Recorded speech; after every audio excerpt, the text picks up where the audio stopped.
ఎక్కడివ్వాలో అక్కడ ఇవ్వాలి, అంతేగాని ప్రసాదాన్ని ఎక్కడ పడితే అక్కడ పట్టుకెళ్ళి ఇవ్వకూడదు.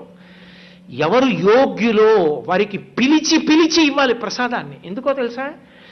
నీకు ఆయన ఉపకారము చేసి ఉన్నాడు, ఆయనకి నువ్వు మళ్ళీ తిరిగి ఉపకారం జరగాలని కోరుకుంటున్నావు కాబట్టి, భగవంతుడు ఆయన్ని అనుగ్రహించాలని నువ్వు కోరుకుంటున్నావు కాబట్టి ప్రసాదం ఆయనకు అందించాలి. అందుకు ప్రసాదం ఇచ్చేవారు. ప్రసాదం ఇస్తే పుచ్చేసుకుని నోట్లో వేసుకోవడం కాదు. ఎక్కడికి వెళ్ళొచ్చారంటే అయ్యా ఒక్క 5 నిమిషాలు. మనుచరిత్రలో వర్ణిస్తాడు అలసాని పెదనగారు. ఏ దేశములను వసించి తిరిమీరే ఏ గిరిలు చూచినారు ఏ పుణ్యతీర్థముల యందు గ్రుంకిడి తిరిగి అని అడుగుతాడు. ఎక్కడెక్కడ తిరిగారు ఏది చెప్పండి అని అడుగుతాడు ఆ వచ్చినటువంటి ఆ యోగిని. ఆ పాదలేపనం ఉన్న కారణం చేత ఆయన అన్ని చోట్ల తిరిగి వస్తాడు.